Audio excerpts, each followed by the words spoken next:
Well, hello there.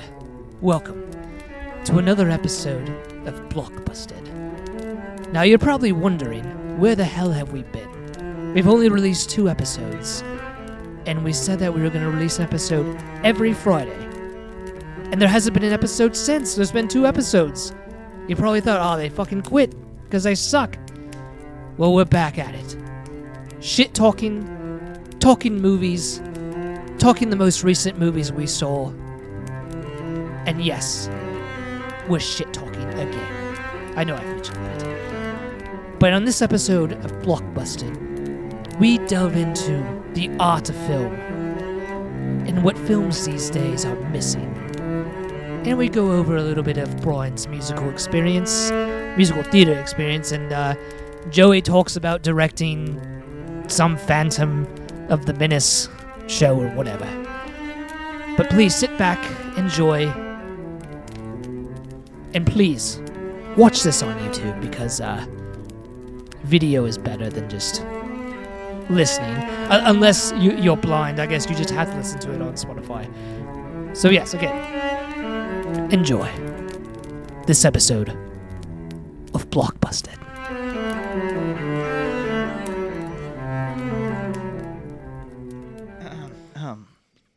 I can't cheers you, but What are we cheersing to? From here, cinema is so fucking back. Yeah. Yeah, I guess we can just start off with that. Hi, welcome back to Blockbusted. It's been a while. It's been a while. Yeah. We've been a little busy with Doing adult things. And this stuff. I mean, well, we've Yeah, been playing pretend for most of the time, but yeah. Our whole job is playing pretend. Well, that's true, yeah. That's what we Our do. whole job is playing pretend. You know, we are blessed to be in a position in a career where we do get to say we play make believe for a living. That's a pretty cool job. I like that job. I want to do that job all the time. That's a fun one. We've seen a couple of movies since the last podcast. Sure. We talked about Captain America already. Yes, we did. Twice. Did we see something after Captain America or no? Was that it? I can check my Regal history. Not that I remember. Okay. Which is pretty sad because if you're an avid watcher of the show, you would know that we have hyped up the Regal Unlimited Pass, and we haven't been using it as much. Because we've been busy. We have been very busy. I mean, yeah, we haven't just had Hold on, I'm going to try and... It hasn't worked the last few times. I just wanted to see load transactions. Oh, it doesn't tell me what I went to see? Oh, that's the concession stand. Purchases, here we go. Yeah. That's it. And it shows up as Warfare and Sinners. Chick-fil-A is on the big TV right now. Oh. Forgot to turn that off. It's okay. We can watch Chick-fil-A. No, There's a baby. Oh, God. All right. All right. Well, anyway, to turn that off, actually, Yeah. reach for that because that's gonna be a distraction, I'm sure. Nice. So yes, we have seen I guess 2 movies since we last spoke to you. Let's talk about the first one then. no, okay. So we've seen. We've streamed one, which we'll get to in the main topic. Okay, sure. That's what's going to be my. I don't remember what it was. Okay, well, let's cover what we did see in theaters then, because we saw the first movie we saw was that we wanted to see. Well, I wanted to see really bad. Warfare. It's an A24 film, war movie. It was pretty good. Oh, pretty good is an understatement. I think that was it was fantastic. If you, I say this every time we are on this show, IMAX for the win, always. Yep, IMAX definitely. And this one takes the cake for how good it sounded in IMAX. It was so jarring, so loud, graphic, scary. I don't want to ruin it for anyone who hasn't seen it because I highly advise you do go see it. But the explosions, the gunshots, the screaming, holy shit! It's so well done. And I think it was a good runtime too. It wasn't like an overly drawn out. It was like an hour and a half. War movie. Yeah, it was an hour and a half. Yep. Yeah. And I know they the one thing I don't get, and the directors were like, they set out to make a war movie that wasn't going to be pro-war. And when I read that, I'm thinking like all the war movies I've watched, and even including Band of Brothers, when I've watched them, I've never been like, oh, this is pro-war. Right. Like, it's always kind of been like, this is what people went through. This is what, And it's kind of just, to me, it's about the people going through this experience, and not like, oh yeah, let's go to war, let's go bomb some people. Like, right. I mean, I will say if North Korea bombed us, something like that, I'd most likely sign up. You'd sign up? Yeah, if North Korea came and bombed us, yeah, I'd be like, I'm You think signing they'd up. take you? I don't know. You think they'd take you? No, not a chance. I can't see, first of all. Well, that's true. That's already a bad start. I don't even. Do they take people with flat feet? Because my feet are pretty flat. Is that a myth? I don't know. Do they actually take people I have with no flat idea. feet? I don't know. Yeah. But if they need people, I would be like, yeah, I'll help out. Like, yeah. Yeah. That's. And they're like, you can drive the bus. You can't go to battle, but I can drive the bus. You can, like, I can be the mailman. You can be.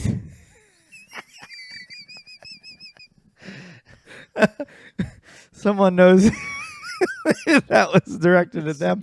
Yeah. We'll make that into a clip. We'll Yeah. put it on Instagram so he has to see it. Anyway, been talking about our service members. Back to the movie. Yeah, it never, like, all war movies to me have never been like pro, like. No, not pro-war. It shows the like, horrors of war. it shows the really, horrors, and, yeah. and that's what that movie set out to do. And I think it did it very effectively. Like, I think some people think like, oh, The Patriot with Mel Gibson. They're like, Yeah. holy shit, and like, oh, guys, it's a fiction. It's it's cool, but I don't think nobody like Mel Gibson tomahawked a guy in the battlefield. I don't know. No, I don't know that. Yeah, I don't know that kind of stuff actually happened. It's definitely not glorifying war. No. It shows it for what it is, and that's what's so cool about this movie is that it is right in the middle of a battle, right in the middle of a normal day for them, and it all just turns to shit very, very quickly. It also shows, like, I don't want to spoil anything, but like, there's not much. They don't show a lot of them taking down the bad guys. No. It's just a Not lot at of all, it. It's really. just Yeah. the chaos of what's going on around them, Mm-hmm. and trying to deal with the situation they're in. Yeah, no, I think that it's done very effectively. I really don't have much more to say about it other than that because this. I don't. If I pick anything from it, the sound is just incredible. And too bad it's a little seriously. late because I'm pretty sure it's out of theaters. Or it's definitely out of IMAX. Out of but IMAX for sure. yeah, you know what? Watch it anyways. See Yeah, it. watch it. Watch it at home. If you got a home theater system, it'll work just as well. If you live in a house and you have a home theater system, don't do it in an apartment. Don't do it in apartments. Yeah, don't do it in apartments. So we got yelled at for that. Okay, so second movie we just saw last night. Yep. And I'm glad we waited until tonight to shoot this because we got to collect our thoughts a bit. Sinners. So it's setting all kinds of records right now and is getting a ton of buzz, mostly because it's got such an insane score on Rotten Tomatoes. Last I checked last night, it was at a 98 for critics and 97 for the audience. That is wild. So universally liked. Letterboxd has the greatest reviews on everything. I would say it's my first Oscar pick for the year. Absolutely. It's definitely if it's not even considered, Yeah. then I'm just gonna be like, Oh yeah. I don't know what. Yeah. I know it's early on in the year, but absolute Oscar. There's not much. contender. I've looked at the stuff that's coming out, and Superman's not going to be Oscar pick. Mission Impossible. No, maybe for like a score or something like original that. score. But I don't know what else is coming out that's going to be. Oh, this is going to be Oscar worthy or something like that. Maybe another A24 film, but I'm not sure. A24 has been on a fucking kick this year. I don't even know who did it. Who did Sinners? What company? It wasn't A24. I could have sworn it was in part of it was like Tyler Perry Studios maybe, or the director Ryan Coogler also has his own That's what I'm assuming it's going to be. production company too. I remember the title sequence, and it didn't look familiar to me. So let me just Google this really fast. production company, Proximity Media. Okay. Proximity Warner Brothers had a significant role in the film's development and distribution, and Domain Entertainment is another production company associated with Sinners. So I tried to stay off the internet for this. I went in with as open a mind as possible, and I just wanted to watch it because just from the trailer, the only that's spoilers all I saw. I didn't even know she was in the film. Was Haley Steinfeld? The jokes, the TikTok jokes. Yeah. That was about it. As soon as I saw like TikToks popping up, off, done. So as open a mind as possible. The only thing I knew about it was from the trailer. And they didn't even give much away in the trailer either. Like, no, you watch that trailer. We saw the trailer a couple of times in theaters, and maybe I was like, "What the hell's going on here?" Yeah, it's like, what is this movie about? That's all I remember was the first thing that pops up. It's like shot in IMAX and like large format film, which sold. Yeah. Once that pops up, I'm just like, absolutely sold. Okay, I'm doing that. Yep. Sure. Yeah. And it's gorgeous. First of all, while we're on the subject of IMAX, it is gorgeous. It's beautifully shot. The use of anamorphics mixed with that large. I don't even know if IMAX they used format. anamorphics. I think they used some spherical lenses too, from what I saw on IMDb. Oh wow! Then it was like a mix of stuff. And, yeah, and it all blended beautifully. It's all over Letterboxd, but this is not giving anything away. But there's an aspect ratio change during this large escalation scene, and it goes from this super widescreen anamorphic to that full IMAX, and the bars go, and it's oh my god, tingly watching that. It was so cool. The visuals were beautiful. The music was fantastic. And that makes sense because our man from Oppenheimer was behind all of it. So beautiful. Ludwig, I think it's Göransson. I'm not sure. Could be killing his last name there, but Probably. I know it's Ludwig. Yeah. And he's been partnering with Christopher Nolan now because he didn't have a falling out with Hans Zimmer. I think Hans Zimmer was just like, hey, I want to go do this live show thing that he's doing. He's doing like a traveling live show thing. Yeah. So he's doing that now. Yeah. But yeah, Ludwig has been. Oppenheimer is unbelievable, and this movie is. It's pretty cool too because Nolan actually helped Ryan Coogler, the director, out. Dealing with the large film. Format. Since he would be the one with the experience, which is pretty for awesome. Shooting 70 mil. That's pretty crazy. Yeah, it was beautiful. Beautifully shot. The acting is phenomenal. Haley Steinfeld's great. You don't get as much of her as you would think as Build in the movie, but when she is there, she's great. I'm going to call it now. Michael B. Jordan, winner for Best Actor. I am so impressed with Michael B. Jordan. I really haven't seen him in much other than Creed. I didn't watch Creed because I'm not a huge. Like, I've never been a huge Rocky fan. Right. So I was just like, eh. But now I kind of like, man, there's 3 movies. I'm gonna go back and watch all of them. I might have to watch. Yeah. And he was great. He, again, not spoiling anything. He plays 2 versions of himself and knocks it out of the park. Like there's a subtle difference in costume design, so you can tell the 2 apart. But other than that, you really. It doesn't take you out that you're seeing Michael B. Jordan twice on screen. Yeah. You really think these are 2 different people. These are actual twins talking to each other, and he just does such an amazing job. It nails that Bayou, Mississippi accent that everyone does. Really, Haley Steinfeld killed it. Everyone just kicked ass in this movie, and it was fantastic. The excuse me, that fucking beer. The twist. Is wild. I don't want to get too into it because it's not billed in the in the ads. Not really, yeah. So I don't want to ruin it for anyone, but the twist is fucking insane. Like, it's such a mashup of different worlds.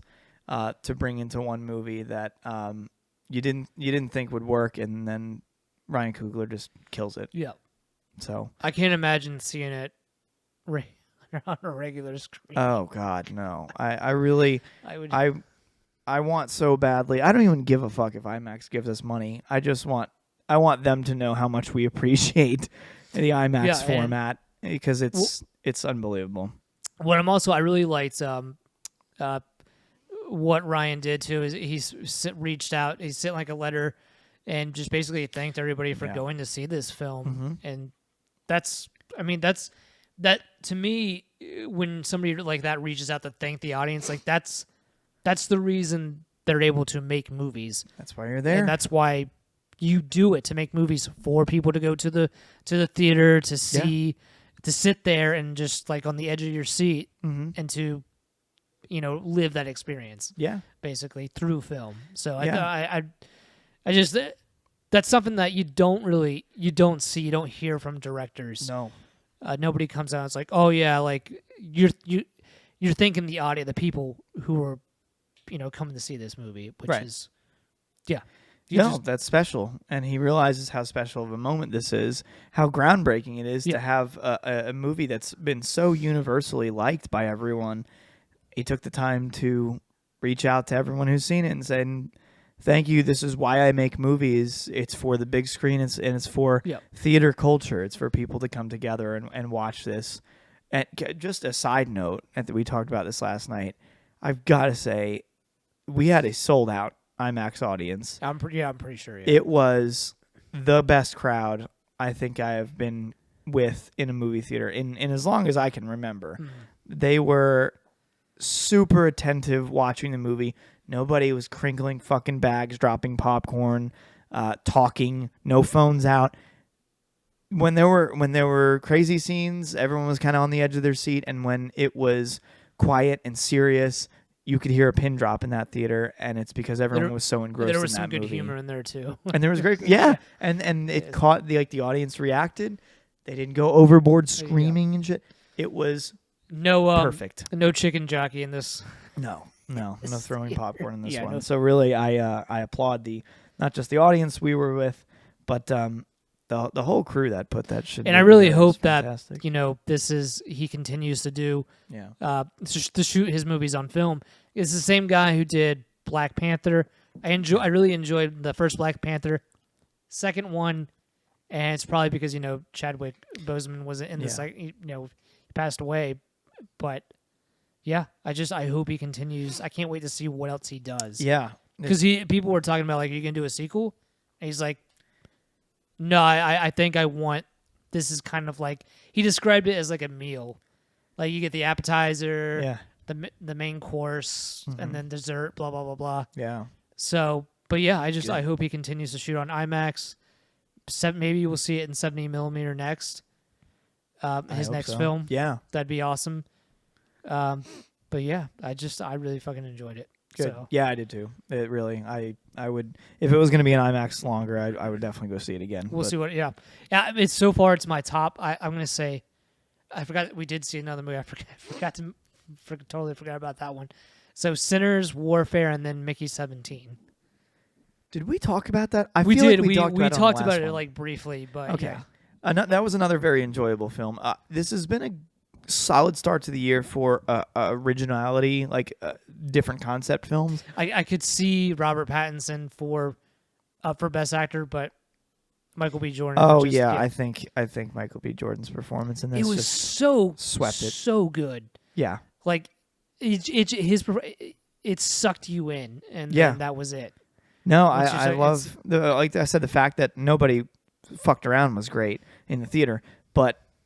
There was never, like, there are times in movies where maybe I'll get distracted or something will be slow and it'll kind of take me out of it and I'll look around. Yeah. There was not a single point in this movie where, even during the slow parts, I was just totally I don't think we had, I don't remember anybody in Warfare. Not that I remember. No, I don't remember if it was a bigger, it was a smaller audience. Solid crowd still, but like not sold out. Yeah. I don't remember anyone fucking around, but I just take that for note because of how large that audience was last night. Yeah. That there were no distractions, thankfully. So, Yeah, I give it up to the whole Sinners team. That was fucking incredible. Yeah. Incredible. I can't wait to write a review on that. All right, so you had a topic for this week. Yes. Yeah. Give it to me. Well, it's something that we've kind of like briefly have touched upon, and Okay. it's also with, especially Sinners being released and film kind of coming, seems like it's coming back. Yep. We recently watched Wicked. Yeah. It was like, last month, I think? Yeah, something like that. And I'm a little biased because I'm not a huge fan of musicals, but I noticed the problem that everybody else has been noticing, and my biggest question is for film, where the fuck are all the colors? Where is the color in film? Mm-hmm. Why is everything like this gray, matte color, desaturated, decontrasted, that just looks flat? Everything looks flat. And it's kind of, and maybe it's kind of like because of an imitation of like life too, because you don't see color in anything anymore. Like look at McDonald's and Taco Bell and all that. Yeah. There's no fucking colors in it's all brown, gray, and white. Yeah. I mean, even our apartment is white. Is that a gray color? I don't even know what the Yeah, I mean the walls are like an light eggshell. gray, light gray doors. Doors are gray. The cabinets are dark, like walnut.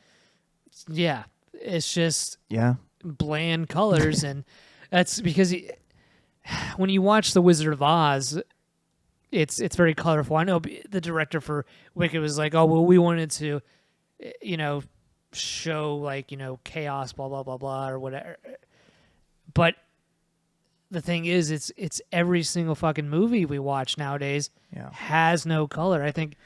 I want to say the last thing I remember that had rich colors and rich contrast was Stranger Things season 3. Now, but pause before you continue with that. Are you talking like streaming movies and TV shows? Not so much theater experiences. No, I'm talking about like everything. Like okay. Like most everything. And I will say this because it's the desaturated decontrast. Now, Christopher Nolan, he is red and green colorblind, so he does a lot of blue and orange. He desaturates his colors, but he also balances out with contrast. So he's very contrasty, but no desaturation. So and a lot of people usually do like the desaturation, contrast to balance it out, or do you do saturation and then less contrast to balance that out? But it seems like everybody's been doing no saturation and no contrast, and everything just looks completely flat. Right.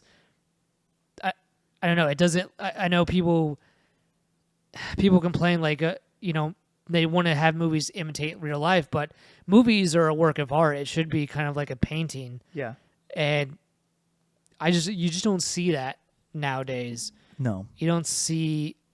Though I will say Dunkirk, the colors in Dunkirk, I remember just fucking amazing. Yeah.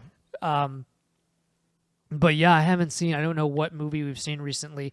Maybe Mickey 17 had a good color palette, but Sinners, the one we just Sinners, watched. well, yeah.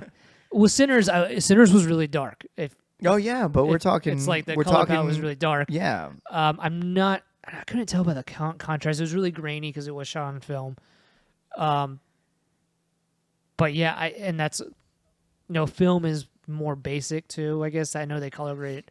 They scan it to color grade, but yeah, I just there haven't been a lot of films where you have any color or contrast. Yeah, and I see that a lot because I even see like people who do other videos that we have seen do a flat look, and I'm not sure if that's in or something. That was my next point.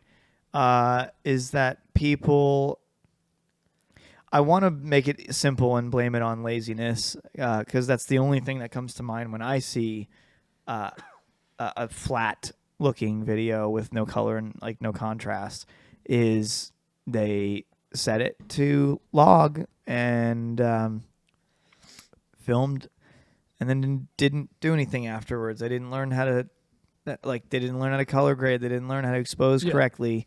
That's the part of the lazy generation of filmmakers we have, because like things are so readily available now that I guess people just don't take the time, and the social media world has made things have to be turned around so quickly that I feel like somewhere in there someone went, fuck it, I'm not going to color grade this. Who cares? I'll say I think from what I've read too is it's a lot of lighting has changed for movies.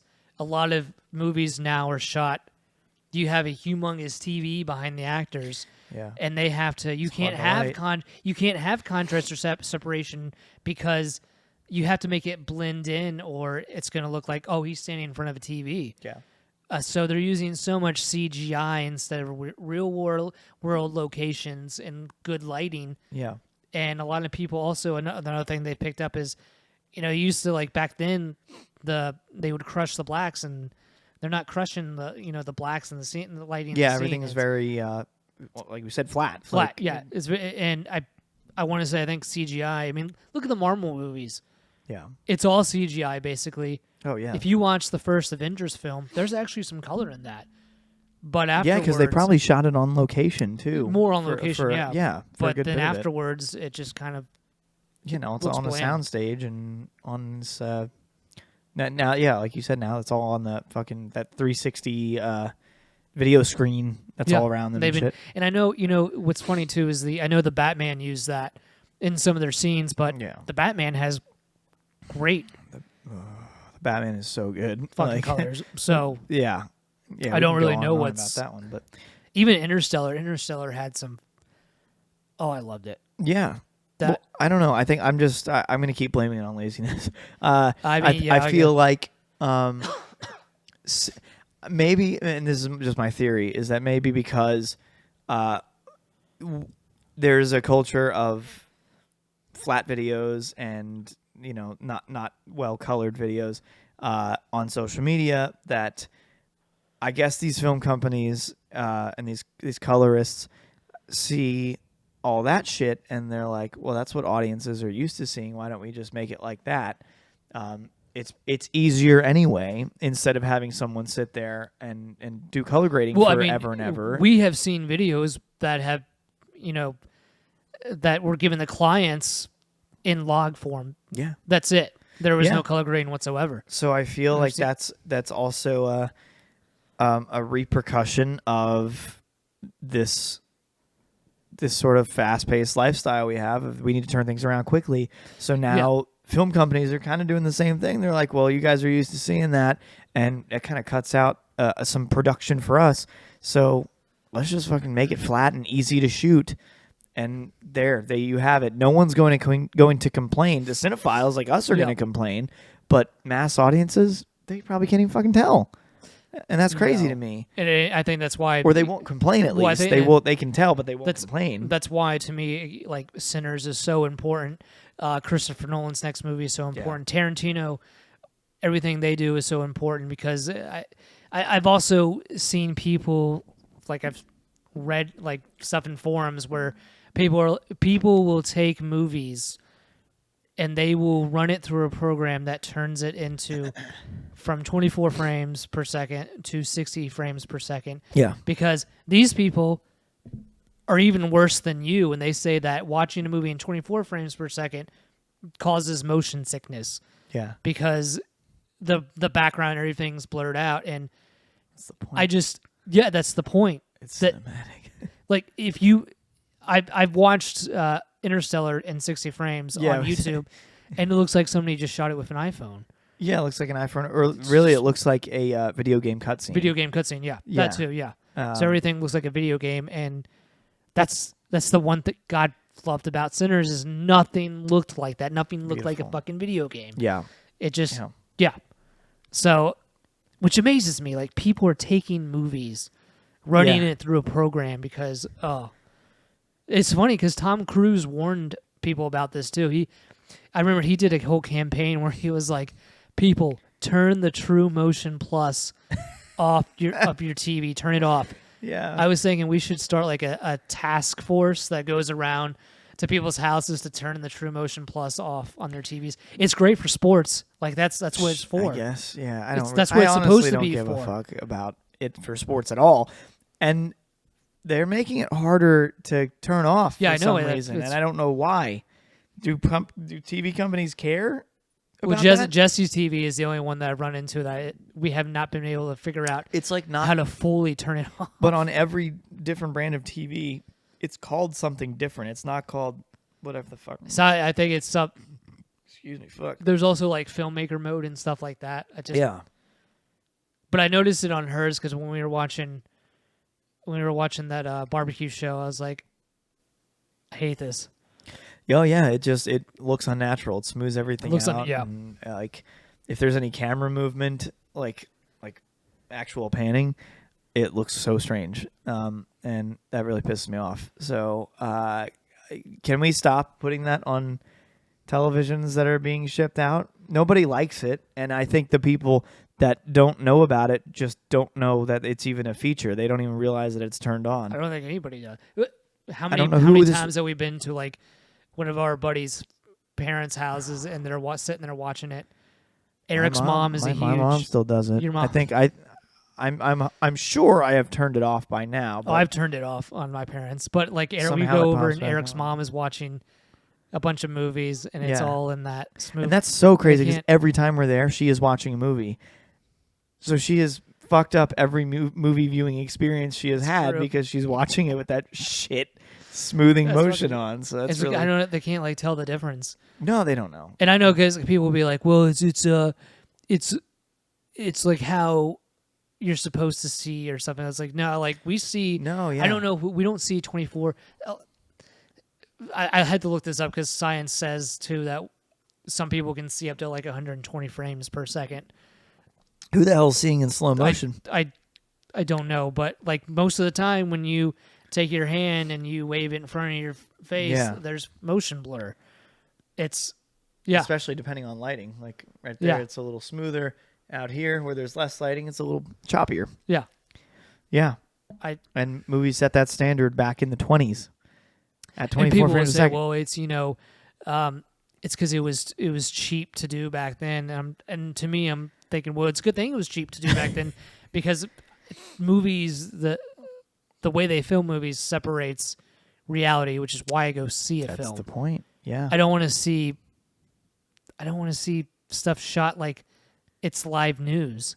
Yeah. Like I'm watching the fucking news. Yeah. There's a reason that 24 frames has been the movie standard forever, because you can have, if you film it like 48 or 50 frames a second, you get the soap opera effect. Yeah. If you film it 60, you get the sports or news look.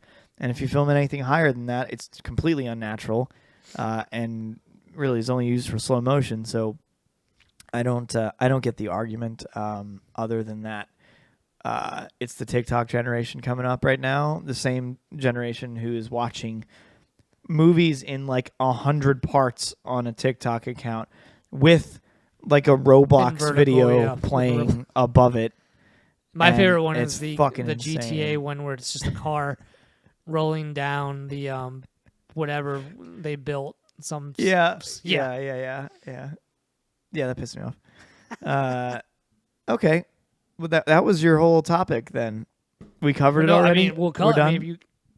Oh yeah, well we go back to like I mean, that is my argument, is that it's just gotten lazy. People have gotten lazy, and then film companies have taken notice and said, well, it's easier this way. Let's just make it like that.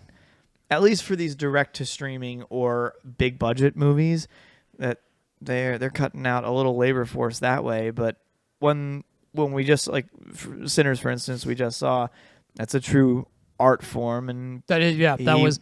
You want to make it as because good as possible. if you notice everything, all camera movements, everything's just become sterile. Everything has become the same. Yeah. Look at every single Marvel movie that we've watched, and it's all the same. Mm-hmm. Every shot, all the colors are the same. Yeah. It's it's just like they're putting it through like a factory. Basically, it's just coming out like all the same. Yeah, And again, it's great to see Sinners because that it changes things, and I hope people appreciate. Yeah, I hope they this don't just appreciate the hype and how great the movie is, but like the technical aspect of it, the way, and Ryan Coogler puts this in his letter, the way it brings a community of people together, no matter what you look like, where you come from.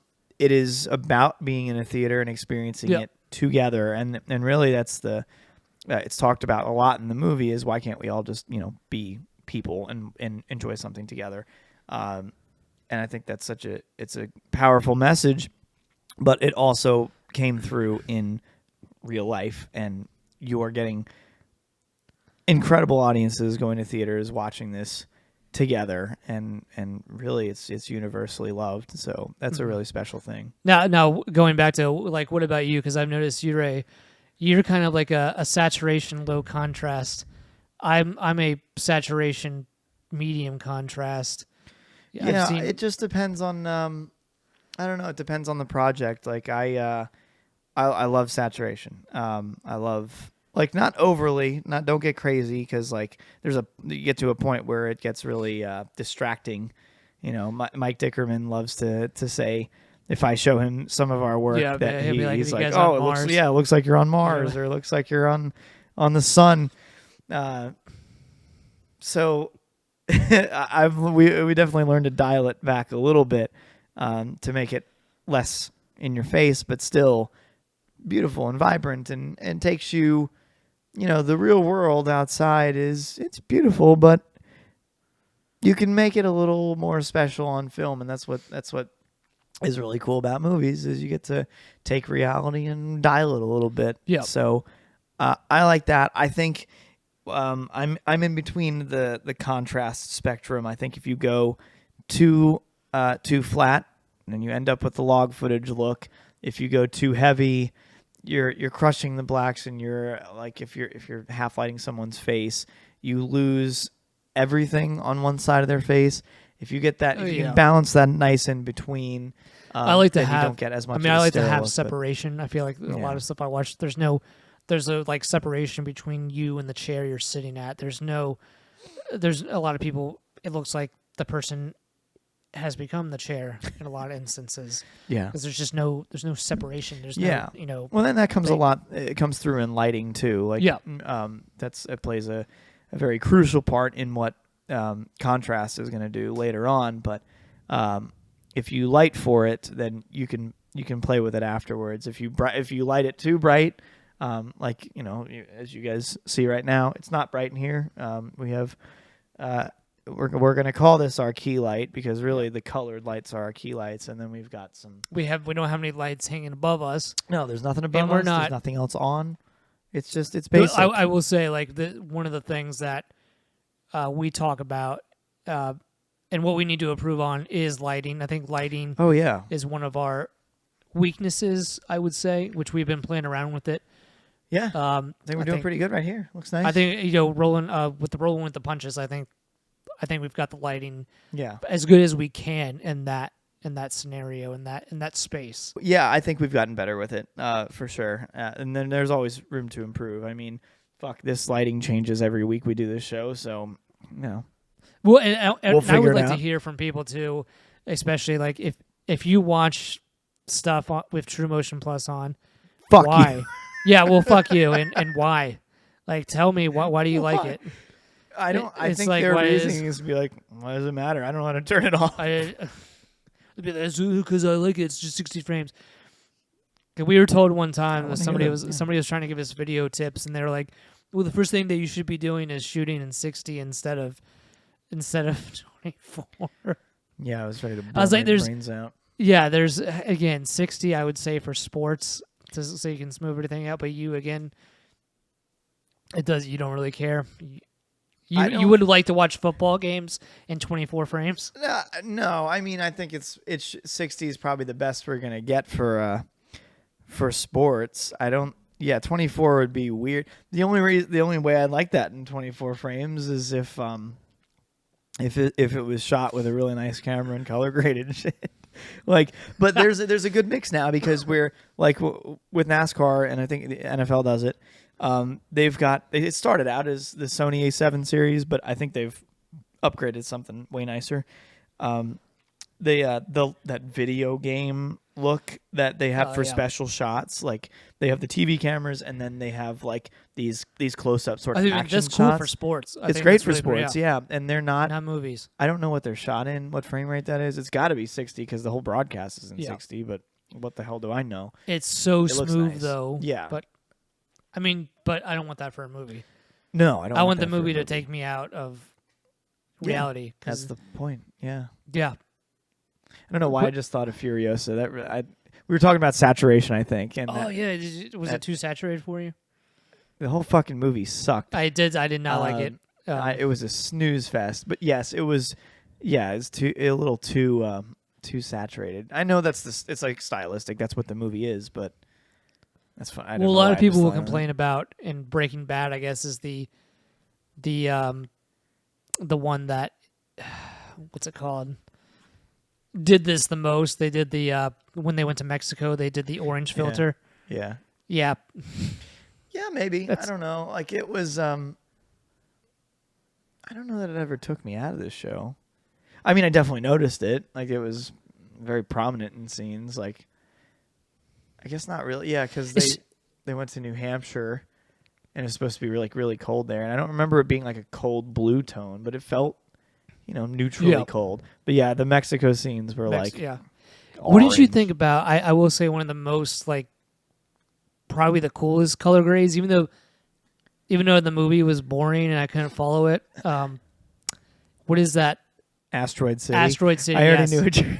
I love the color grade in that. Color grade was beautiful and beautifully shot. It was so beautiful, but Wes Anderson movies in general they're just weird. Are weird. There's contrast in that one too. That is one contrast. We watched at home, and I fell asleep. Matt again watching. I'm pretty sure he said he fell asleep too. So when I reported back to him, I was like, "Yeah, it was like 2/3 of the way through. I passed out, and I woke up with like 10 minutes to go." And I mean, I was confused before. I truly had no fucking idea what was happening once I woke up. It's just he likes to put a bunch of famous actors in it, like Jeff Goldblum and stuff. Yeah, and make like that was like a 3-part play thing, right? Asteroid City was like yeah. I couldn't follow that shit. I mean, if you asked me what it was about, thing. I have no idea. It was beautiful colors. I was like, I literally wanted to shoot something. That's the only thing I remember about that is that it was very well color graded. Well, that's all his movies. Well, that's why I really love Stranger Things, like season 3. Whew. Oh my god! And then Mindhunter. Yep. Yeah. Mindhunter. That beautiful. Bring it back, Netflix. Missed Come that on. Show. Yeah. Yeah. Somebody just pay David Fincher a lot of money. Yeah. To bring it back because that was a great show. Yeah. Speaking of Fincher, since it's been confirmed. Once Upon a Time in Hollywood. This is the weirdest news to have David Fincher directing a sequel. It's a Netflix sequel to Once Upon a Time in Hollywood. It's written by Tarantino, and Fincher's going to direct it. It's called the Continuing Adventures of Cliff Booth. What the fuck is... that's such a strange thing. So the story goes, and Tarantino hasn't confirmed this, but all sources point to it, is that he was writing... what was his new one going to be called? The Film Critic. Mm-hmm. And I guess he got far enough along writing it that he was having struggles getting deeper into the story and deeper into the characters because he continued, like, the idea of Cliff Booth kept coming into his mind. He kept writing about Cliff Booth. So he's like, he's going to scrap that movie. But he didn't want a sequel for Once Upon a Time in Hollywood to be his final film. So he said, instead of letting this go to waste, I still want it to be a thing, and I want to help on it, but someone needs to direct it. I don't want to do it. So I guess he tapped David Fincher to do it. which is it's an interesting choice. If it's filmed anything like Mindhunter, okay, I'm in. Like I'm gonna watch it regardless. It's starring Brad Pitt. I hear Leo's gonna make a cameo, so I don't know. I don't know when this is coming out. This is all like just recent news, but it's weird that David Fincher's actually getting back into television because he did say the problem with Mindhunter was because it was. It's gonna be a movie. Oh, it's gonna be a movie, not television. It's not a show. Okay. Yeah. Okay. So, he did The Killer, which we haven't. Is it The Killer? That sounds I think right. David Fincher. Yeah, we haven't watched yet. I don't know. One that we do have to watch. Yeah. I feel like Michael Fassbender. Yeah. Yeah. I wish Tarantino would do like an old time. I want to see an old timey western. Yeah. Not like Django. like think the what is it? The Good, the Bad, and the Ugly. Kind of that whole trilogy of Clint Eastwood. Yeah. I want to see something like that. Well, where does like Hateful Eight fit in that sort of thing? Because that is but that wasn't.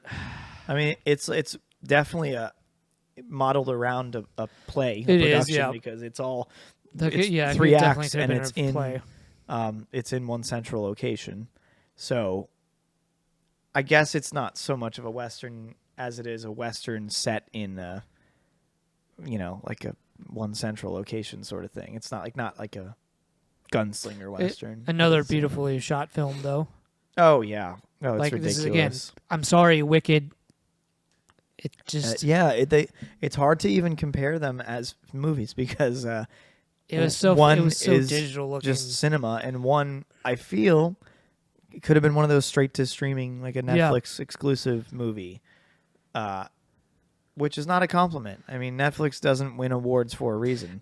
And the other thing is, what is with movies nowadays? It's emphasizing with like the bad guy. They're turning the bad guy into like, oh well, the bad guy was a bad guy because of this, and not just like the bad guy is the bad guy because they're evil. Yeah. Like what happened to that? Why are we turning our villains into like like that? Oh, they weren't really a villain. They got their school lunch, taken from them or something. I don't know. I was thinking of the Penguin when you said that, because like you can kind of see both sides from that. Like, well, he in the show you can see how somebody turns into the villain, but it's explained how he turns not into that the villain. That this person's redeemable. They're making villains too, like more redeemable and stuff. Gotcha. And sure, you can have like I know they did it. I know Star Wars famously did it with Darth Vader, and then everybody's like, "Well, wait, he killed a bunch of young kids." Yeah, that's a bad guy. That's a bad guy. Yeah. So there is that redemption arc, but now it's just like every villain is kind of just redeemable, I guess, or misunderstood. Sure. And that's another thing. Like for Wicked, I was like, I never understood the story. Like the Wicked Witch was good in Wizard of Oz, but Dorothy killed the Wicked Witch. Right. So is Dorothy the bad person? That I guess you have to watch Wicked Part 2 when it comes out this year. I know I'm going to be forced to do it, so you're gonna have to watch it regardless. But I don't really care. I'm not a huge musical fan to begin with, people. So to me, I saw the meme is like, let's ruin the movie by breaking out in song and dance every 15 minutes. Do you like that Sinners was kind of secretly a musical too? But it was so fucking good. Like it didn't parade itself as being a musical, but it wasn't was like very people heavy doing music. breaking out and jumping on. But it was desks funny because there was a couple strange like out of place dance numbers and shit. Yeah, but like it added to the story. Really, it was that the whole Irish jig one. It was fantastic. That was so cool. I want to see it again. I want to go back and see it in IMAX. Shit, we got to do it because it's gonna. That fucking shit Marvel movie is gonna take it. This I know. week, so we got to see it. I remember when I was in college, I because you had to audition for everything, Yeah. and so I had to audition for the musicals too. And I remember because I was like, well, fuck, I can't sing. So I was like, what?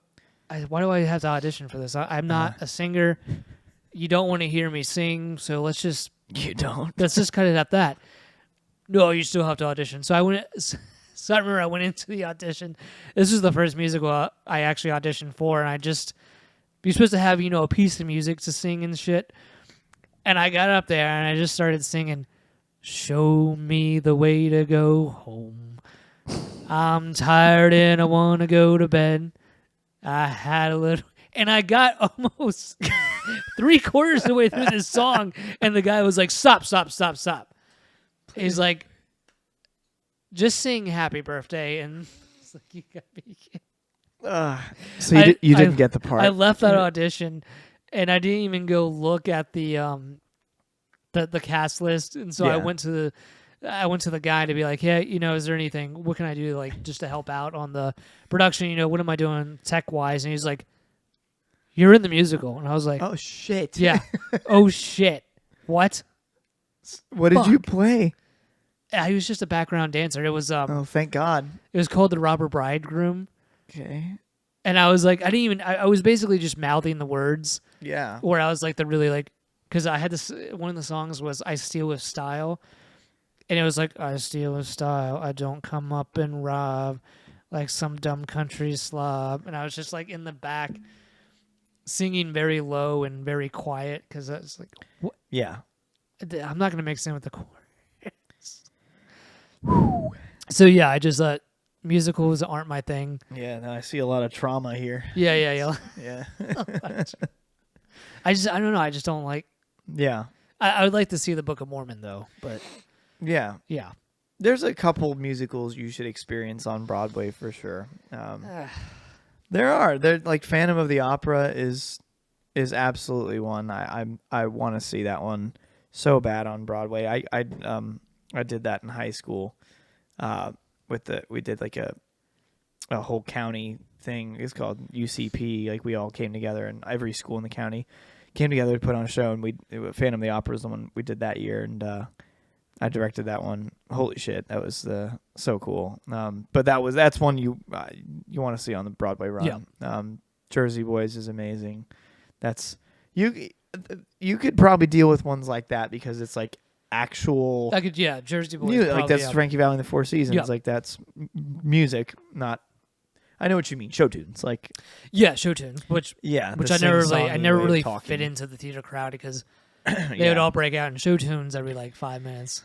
Oh, I can't tell you how many fucking bus trips we had with breaking out and like. I will say I didn't join it. I will say I was the on how to succeed in business without really trying too hard. I think that's the name of it. I was the light board operator. I did have fun on that one because I got to like do all the lights and shit, and there was like a lot of light play in that. I was like, that's cool, but it was enjoyable. But besides that, I did. I wasn't in it, but I did. I would move the stage back and forth and fly some stuff in for Little Shop of Horrors. Oh, that's a fun one. Yeah. So it's I a got great to do musical. that. I got to like push the stage, bring it back. That's fun. Fly in. Yeah. Yeah. So I liked being tech on musicals. Fun. Yeah. And I was like electrician one time too or whatever. I was hanging the lights and shit. They had me hang them since I was the only one that knew how to do like Boy Scout knots. Yeah. So yeah, it was cool. But that's cool.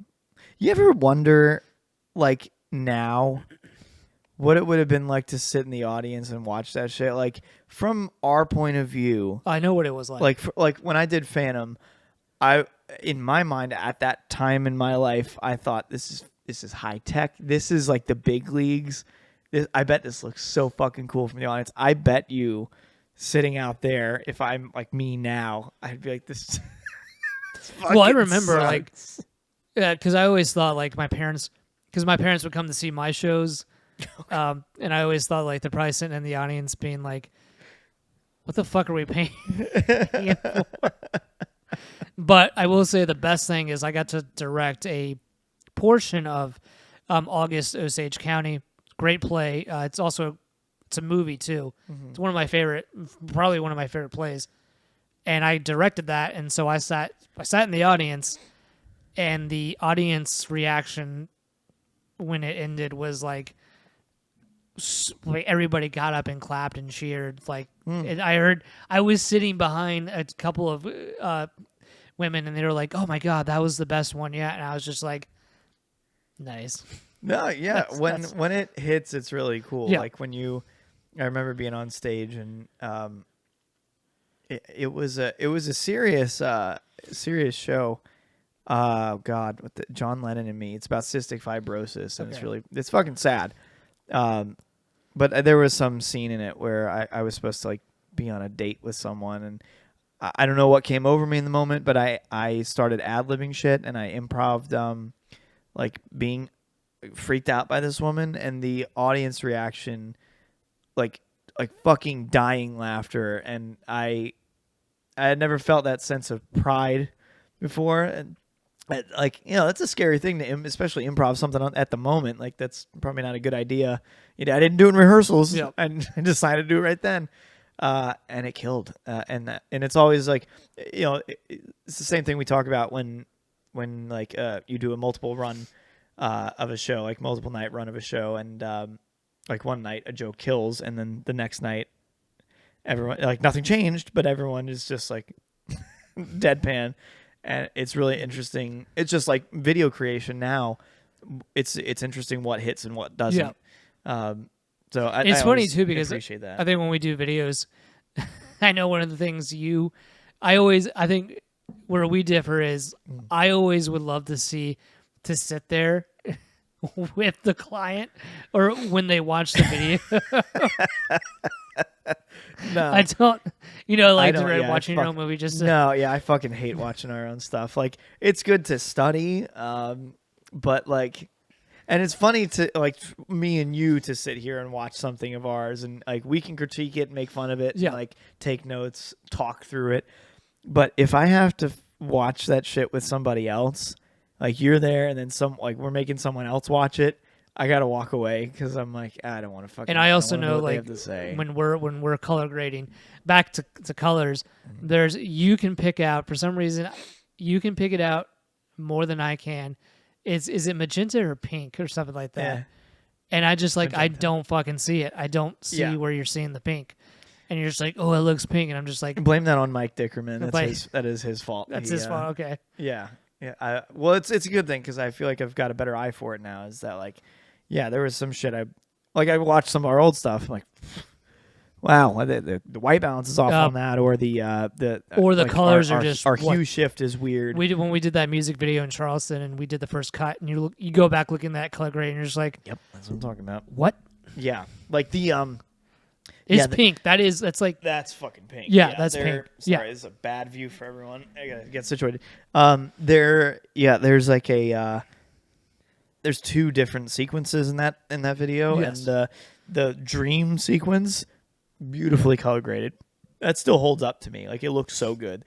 Obviously the lighting's really good because it's natural light, and Yeah. it was like on the water in Charleston, so it's good lighting, golden hour lighting. But then yeah, we had that we had that footage once the sun started setting and I had to jump in the water and shit. That color grade is fucking awful. I really hate it. So thank God that video never went out. what do you think? What do you think is our best color grade work? Oh man. The of completed projects, Yeah, or completed of just like projects. fuck around projects. Can I include those too? I guess you can include fuck around projects too. the FBI thing we shot here. Okay. And I can't take any credit for really what it looks like lighting wise, because I think we we should- had this freak fog roll in here. And I guess it was a day we were doing nothing, and we're like, dude, we have to take advantage of this. And if you follow us, maybe we'll release the clip of what we got. Yeah. The whole thing on It's Instagram, because it was just like, it was the perfect time of day. All the lights started coming on our building, and there's this hill out back that it had just so happened that it was all like kind of shaved down for the most part, and and the fog was so dense and eerie looking that we're like, we had to shoot something, and we put this really cool like teal green-ish and that could be too much for people. And it's probably too much for people, but man, I love it. It is just, it's just one of those. Some people they really like that hit, you know. They really like that log footage. Yeah, that's some log footage right there. And we're talking. I'm talking shit, but we're not like master color graders. Fuck no. But you gotta see the node trees people do, man. Yeah, I don't fucking understand any of that. What? The node trees people are building, and they have a node for every single thing. Like I will say, if you do video production, we use LUTs a lot, and I know people will say LUTs are terrible. LUTs kill your footage. Blah blah blah blah. And it's just like, well, I don't just take the footage, slap a LUT on it, and then that's it. Call it a day. We doesn't work. Sometimes we color grade it, put a LUT on it, play around with the LUT, then throw another LUT on. We just mix the colors and stuff, and it does save time. Oh yeah, definitely saves. It's also a preset. That's all it is. It's a preset, and we're also not masters at color grade. They have a separate. When somebody edits the movie, they have color grade people. Yeah, they have color graded by blah blah blah. So multiple colors. A lot of the time they have people working on that under them. Yeah, it's like a tough watching. Thing. I have watched the DaVinci Resolve videos where people, it's like a color grading tutorial, and some of them are like an hour and a half, and then you get to the end of the video and it's just like, all right, we're done with that scene, and they just color grade one fucking scene. One scene took them an hour and a half. Yeah. And people are be like, oh, blah blah blah blah blah. Like, yeah, I know some of you are probably out there using CapCut or whatever, and then filters, yeah. But yeah, that's how long it can take to color grade one fucking scene is an hour and a half, because they go through every node and they change things. They just change things ever so slightly. Yeah. There's too much to go into detail on.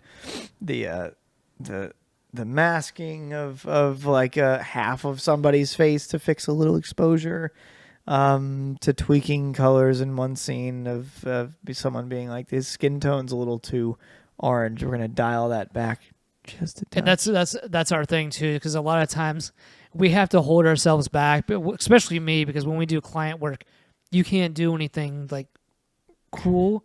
I guess you can't play around with the colors. Yeah, crazy. You can't play it because Sinners. You watch Sinners, and it's like you could never color grade a client's footage like that. No, yeah, that's the thing. I think the rule is that when you do a client work, unless they ask for something specifically, it's sterile. It just needs to be clean cut, decent colors. But that's what I thought crazy. Wicked was, sterile. Yeah.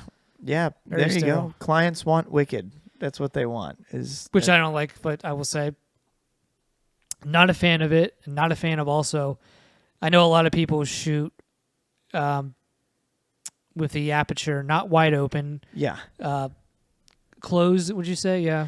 Yeah. So a lot of people.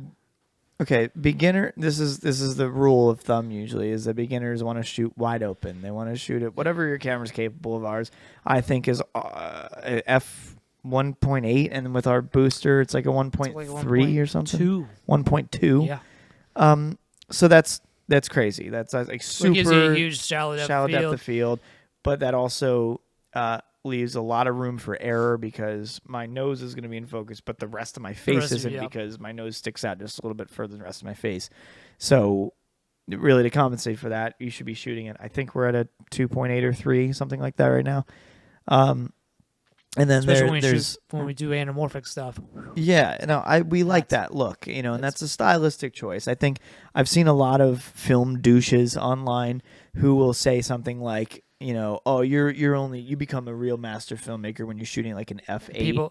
And I'm like, fucking 8. That's crazy. That's iPhone footage. It all depends on the scene though too, because I watched the whole video on Indiana Jones, and it's like, well, they wanted to shoot more closed because you wanted to get all that scenery in. You didn't want to just absolutely. There's some certain scenes will call for certain camera settings, and if the setting needs to be that you need to show off a landscape and the characters, then you're going to be shooting at F10, 12, whatever it is. Different lighting techniques. Yeah, but especially for close-ups, and again, it's a stylistic thing.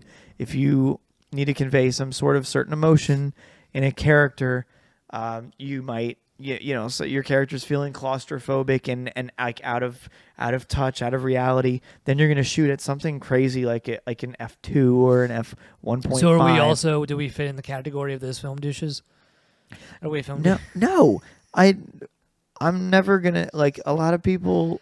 The film douches will tell you that if you're not shooting at a certain thing, you're an amateur. You don't know what you're doing. Yeah, and that's ridiculous. Well, that's like the time that guy, when we first bought our first anamorphic lenses, and we posted that video, and the guy commented, it was like, "Oh, I hate anamorphic lenses. I hate the blue flares and the streaks." And this is, this would be a topic for another episode, but. We'll talk about anamorphic stuff, but we just, I think you went off on that guy. Probably. And then he went off on you, and then you ended up deleting the hookups. Oh, probably because it looked bad. Yeah. I don't know what yeah. it was. I wish I kept it now because I can't reference it. But what we're trying to say here is, basically, it's good to see. I would say, please go see Sinners, because that's art. That is what film is supposed to be. And there's a great Letterboxd review I read last night, and it was so simple, but it hit so hard. And it said, quote, "This movie reminded me of why I love movies so much." Yeah. Yep. And I think that says it all without having to say too much. I mean, that's fucking perfect. Yeah. And that's why I'm also excited. Like, we're going to make the trek back down to Georgia, hopefully next, not this summer, but summer 2026, to see The Odyssey. Yeah, absolutely. Yeah. Can't wait. I hope it's playing there. I fucking hope so. Yeah. The Mall of Georgia, the Regal They there have a 70 has millimeter a 70 screen, millimeter yeah. IMAX screen, and Stonecrest should get one. Like, come on. I know. I guess it's because it's so damn tall that they'd have to, like, reconstruct that IMAX theater to fit that thing. Like, knock the roof out and expand. So, whatever. I mean, I hope they do. That'd be sick. Those Also, seats could you understand what people were saying in that movie? For the most part, yeah. Okay. Yeah, no, I think the sound mixing was. I don't think anything ever took me out, because even with those thick, like, goddamn, the thick Bayou accents, I could make out what they were saying. Maybe there's an argument for it might have sounded different in a standard theater. It might have been a little less intelligible, but I think the sound mixing for IMAX, it was good. It was solid. I don't think anything. It never took me out. Another fact, cool tidbit, is the cinematographer is a woman, and she is the first woman to shoot with large format film. Really? So yeah. Wow. That's gotta be a fucking crazy thing to undertake. Is, like, if you've never done that, what an honor it would be to shoot, but, like, that's got to be a crazy. I mean, feeling, what is it? If you fuck that up? Because I would love to see the behind the scenes footage, because I've been seeing the behind the scenes footage for the pictures for The Odyssey, and again, it's Nolan and God, who's his cinematographer For this one? Who it used to be Wally Fitzer. That was back in the Dark Knight era, but who is the new one? Who's done Interstellar, Dunkirk? Who is that guy? Why? Van Hoytema? Hoytema? I can't say his name. Did he do Oppenheimer? Yeah, he did Oppenheimer. It's got to be Van. Hold on.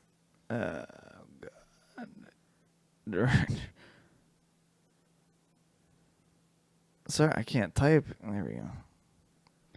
Yeah, Hoyt. Okay. Hoytema. Yeah. I don't know how to say his last name. And a lot of what's really cool is that usually the DP is not the person who runs the camera. They have somebody else run it. he is running that camera. Yeah. It's him and Chris Nolan behind that camera. Chris Nolan is there on like every shot. Yeah. And a lot of directors have like assistant directors, like that'll take over. And they'll be somewhere else. Yeah. But he is there every fucking shot, and that's dedication. Yeah. So I'd love to see the behind the scenes of this movie to see if Ryan and his DP were also doing the same things. Yeah. But yeah, I thought that was a pretty cool tidbit. I mean, yeah. So I think that's a perfect place to wrap up, honestly, because yeah. this is actually a longer episode, believe it or not. Well, we went into like theater and stuff. Yeah, no, it was a good good discussion. I don't think we shit talked anybody. Well, Did we? Yeah, people who, you guys, you know who you are, the ones who watch television movies we did. Smooth Motion Plus on, True Motion, whatever it's called. Turn that shit off. Turn it off. Because we're going to come into your house and we're going to turn it off. Starting that task force. Yeah, starting that task force. And also, that should be start color grading your fucking That's footage. a business idea right there. What? Pay somebody to come to your house and turn it off if you can't do it. It's a good idea. Yeah. Yeah, we got and there's money involved in that because you gotta train your people on every make of model of TV to be able to find it. That's tough. We gotta turn it off. Saving. So we gotta turn that off. Saving cinema. Saving. Yeah. One house at a time. That and please God color grade your footage. Yeah, let's get back to colors. Let's do that in movies. Dynamic lighting, and maybe do that for clients too. If you're doing client work, crazy idea. Maybe don't make it look like shit. There's a thought, right? Don't make it look like shit. Make it look good and put some contrast in there. Think or about don't your make lighting. it like try to set yourself apart. There's people that are above us that we look up to and we've seen their stuff and damn, their shit's good. Yeah, they're setting themselves apart. It's a great piece of advice. Is always have someone to look up to. You are never the top dog. No matter how good you get, there's someone better. So always have someone that you aspire to be like. There's multiple people we look up to that we're like, fuck, one day we're going to get that good. I'll shit talk something else, and maybe in a couple episodes we'll talk about a piece of equipment that is way overused, and I will shit talk that piece of equipment to death. That's for another episode, yeah. Yeah, please respond in the comments if you have a piece of equipment that you think is overused, or maybe a film technique, or if you want to shit talk talk us, shit talk about anything. If you want to shit talk us, we'll shit talk you back. Yeah, we're masters of it, and that's what this whole show is about: is shit talking. Yeah, shit talking. We probably should have named it something else. Shit talk cinema. Yeah, I don't know. We're just shit talking. That's it. That's just what it's called. Again, go see everything in IMAX. See it in IMAX. If you get the Regal Pass, get the AMC Pass. Whatever that's called. Yeah, whatever it's called. Unfortunately, Sinners will be out of IMAX after tomorrow. Is it? Did you check it? Yes, I just did. So tomorrow's the last day. Because Thunderbolts... is that what it is, Thunderbolts? Yeah, is coming into IMAX. If you can tell by the trailer of Thunderbolts, I'm guessing we're probably going to go see it. But again, it's another one that has no color. All the colors are muddy. Yeah. It's very gray and... there's just... Yeah, everything's dreary, guys. Yeah, maybe that's why everybody's depressed and on antidepressants. Because maybe go see. We took the colors out of McDonald's. Yeah, we took the play places out of McDonald's. Yeah, there's no play places. That's. I mean, I don't need sad. the play place, but there's no. Yeah, that sounded weird. Well, I was trying to think about color. Everything just go around and look at McDonald's, Taco Bell, any fast food place. Wendy's got rid of the sunrooms. Yeah. You remember when Wendy's cups used to be yellow? I did, yeah. Yeah. I don't even know what they are. Are they red now? They're white now. Or they're plastic. Fuck, that's so... Plastic cups are so sad to me. They're very sad, yes. So sad. The I don't even want to... I don't want to see my drink. I like the... I don't know. I can see that Wendy's cup right now. That bright yellow, red Wendy's logo on there with not that weird cartoon Wendy, but like that original Wendy's drawing. Not the hot Wendy, the obese one. The one, Dave Thomas's daughter. Jesus that Christ. Wendy. I miss that. I miss when Ronald McDonald was around. Yeah. I miss. What happened to Ronald McDonald? I don't know. Did he get arrested? I think he got busted. He That's got why the play busted. places went away. He got Chris Hansen. Yeah. Everything is just. It's sad. Look, Taco Bell. Look at the fucking Taco Bell logo. It used to be cool and colorful. It is like an Arial font now that is just in black Taco Bell and has that purple bell, and that's it. Like, they got rid of the fucking gradient in it. Yeah. That's sad. It used to be a kick-ass logo. Oh, and I will add movies to look forward to. Mission Impossible's coming out soon. Next one. I love Tom Cruise. Yeah. God, I love Tom Cruise. Even though he's crazy. He's crazy. I love Tom Cruise. Whatever. My mom hates Tom Cruise. She always talks shit about him, but he's I can't. I'm gonna see it. We're gonna see that one in IMAX. probably a couple times. I would have to think because we saw From the first trailers, one it a looks couple- like it has some color in there. So looks like it has color. Yeah. I mean his movies do. So I think it looks exciting. I know you're not as excited about it as I am, but one more to look forward to, F1.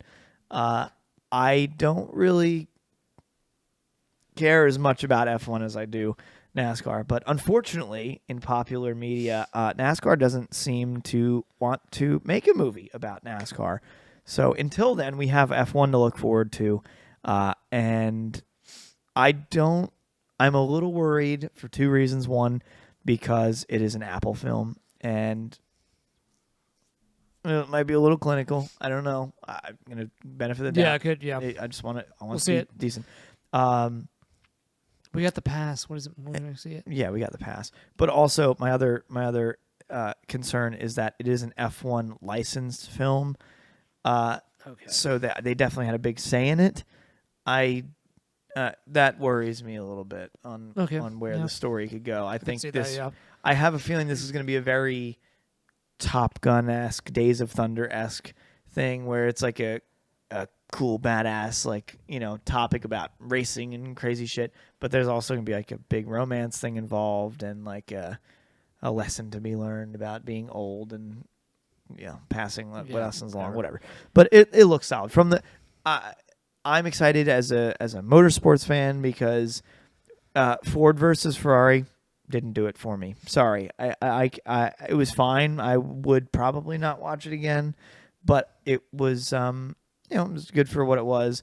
It didn't deliver the heart-stopping racing that I wanted it to. That feeling of raw speed. Yeah. From the trailers of this film of F1,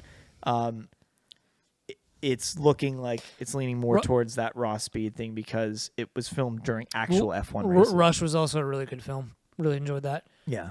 But yeah, we'll see. It's IMAX. Yeah. It's in IMAX. It's in IMAX. Shot for IMAX.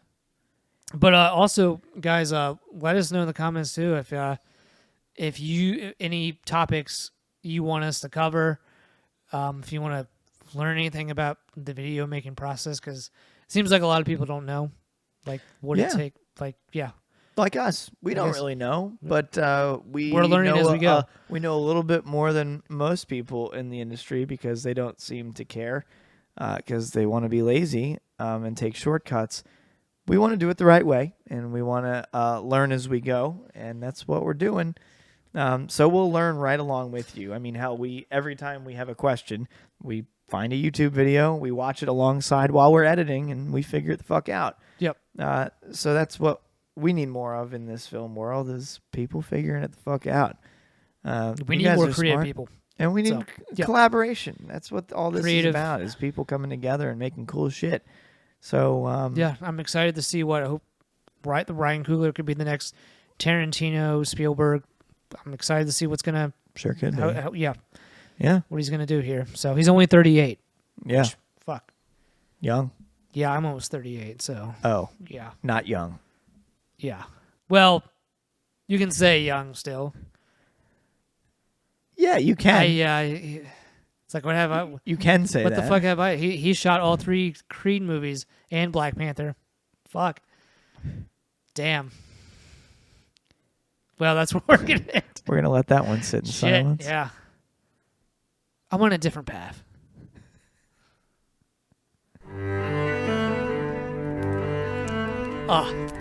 Well, how did you like that episode? Did you watch it? Did you listen to it? Did you listen to the whole thing? Are you still here? Are you watching this, or did you just give up halfway and you're just like, God damn it, they're not even talking about movies?